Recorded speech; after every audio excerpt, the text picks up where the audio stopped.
Sensation, le MAG.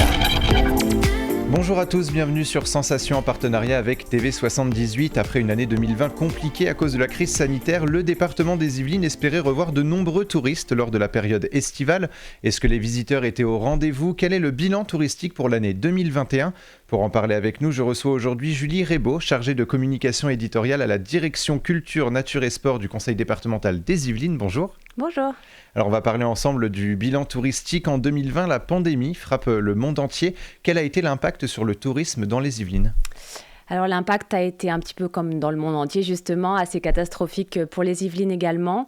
La chute de fréquentation a été ressentie pour 70% des professionnels interrogés, avec néanmoins une petite reprise au moment du déconfinement et de la restriction des 100 km qui a permis de bénéficier pour les Yvelines de la clientèle parisienne.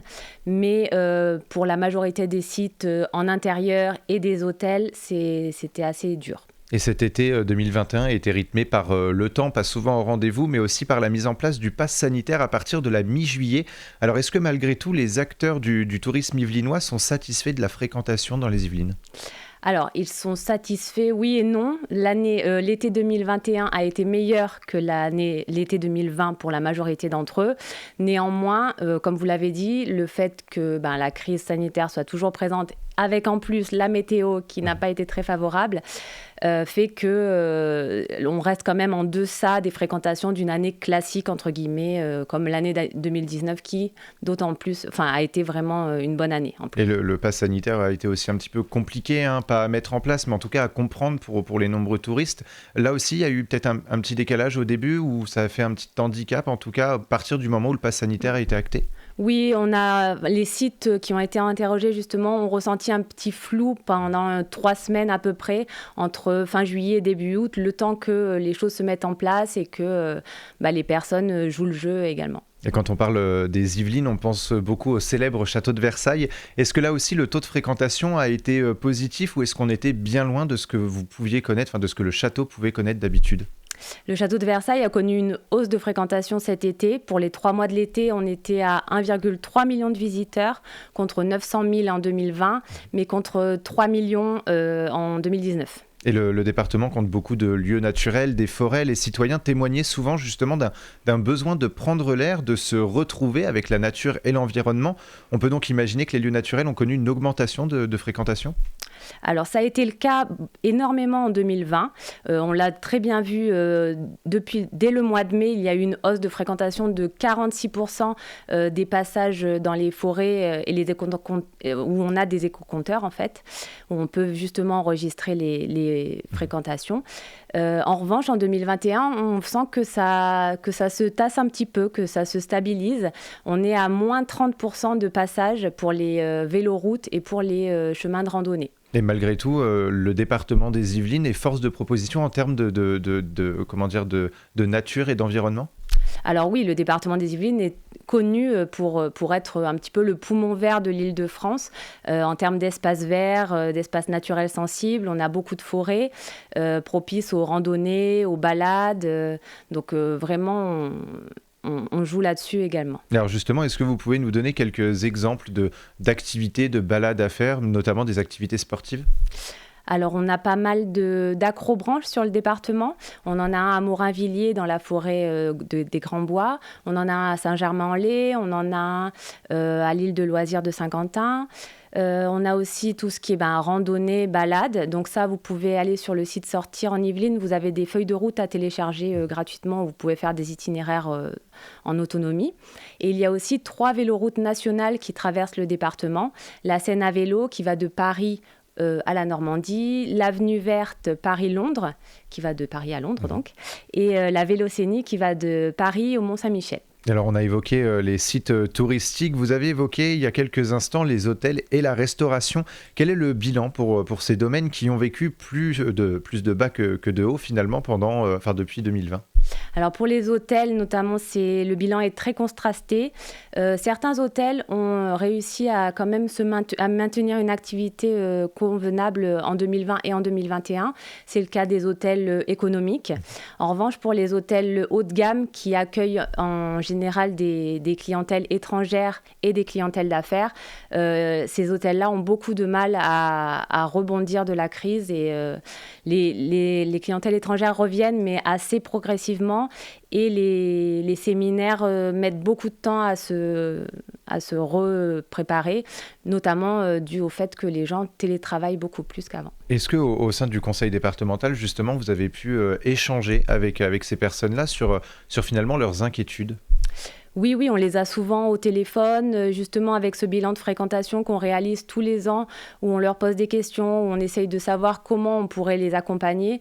On échange beaucoup et voilà, on essaye de mettre en place des actions pour les aider également. Alors justement, le conseil départemental a mis en place plusieurs dispositifs pour booster le tourisme dans les Yvelines. Je veux parler des quartiers d'été, du Pass Malin et du Pass Malin au jardin. Alors on va parler des objectifs de chacun. On va peut-être commencer par les quartiers d'été. Pouvez-vous nous en dire plus ? Oui, alors Quartier d'été, c'est une opération qui a été mise en place en 2020 au sortir du premier confinement. L'idée, c'était vraiment d'aider, d'accompagner les jeunes des quartiers défavorisés, de les faire sortir et qu'ils aient un été correct et qu'ils puissent un peu profiter après cette période compliquée. Et à la fois d'accompagner et d'aider les sites touristiques qui ont beaucoup pâti de la crise, en proposant des sorties clés en main. Donc, le département a financé la réservation de bus et la réservation de sorties dans les principaux sites touristiques des Yvelines. Et les associations des principaux quartiers prioritaires de la ville pouvaient réserver ces sorties pendant tout l'été, ce qui fait que les sites touristiques ont accueilli à peu près 3000 enfants pendant tout l'été 2020. Et c'est une opération qu'on a reconduite en 2021. C'est devenu une priorité justement de proposer aux jeunes, aux enfants, des activités sur le territoire quand ils ne peuvent pas partir en vacances ? Oui, c'est vraiment une volonté du département et aussi pour aider les jeunes et aussi les sites touristiques pour compenser la perte de fréquentation des centres de loisirs par exemple. Et en 2021, l'offre du Pass Malin 78-92 a été élargie. Mais pour ceux qui ne connaissent pas, c'est quoi le Pass Malin ? Alors le Pass Malin, c'est une carte de réduction gratuite qui est téléchargeable sur le site passmalin.fr et qui permet à son détenteur, plus 4 personnes de son choix, de visiter 80 sites des Hauts-de-Seine et des Yvelines, puisque c'est une opération interdépartementale, avec une réduction de moins 15%.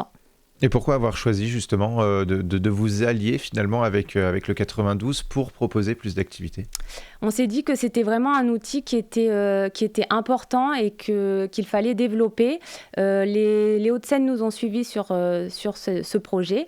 Et en fait, c'est vraiment un outil qui nous permet de promouvoir les sites touristiques et de les faire connaître à une cible qu'ils ont moins l'habitude d'avoir chez eux. Par exemple, faire connaître aux habitants des Hauts-de-Seine les sites yvelinois et vice-versa. Et donc c'est un pass par contre qui est valable pour tout le monde à tous les âges finalement. Oui, tout à fait. C'est pas question de résidence, d'âge, c'est valable pour tout le monde. Et enfin, on va présenter le Pass Malin au jardin. Est-ce qu'il pourra être reconduit l'année prochaine et qu'est-ce que c'est ? Alors le Pass Malin au jardin, c'est une déclinaison du Pass Malin.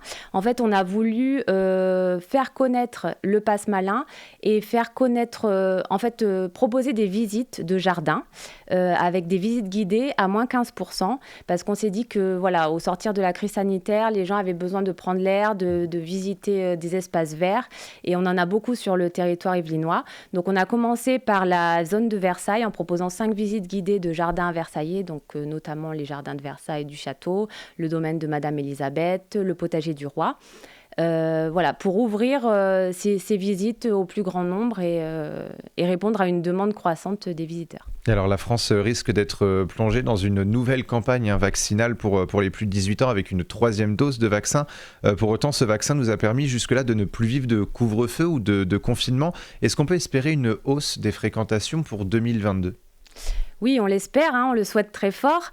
Les sites touristiques et les hôtels que j'ai interrogés justement sur ce sujet sont un peu plus prudents. Ils estiment un retour à la normale entre 7 et 12 mois, donc fin d'année 2022 ou 2023. Et pour les hébergements et les hôtels, ça sera plus sur 2023-2024.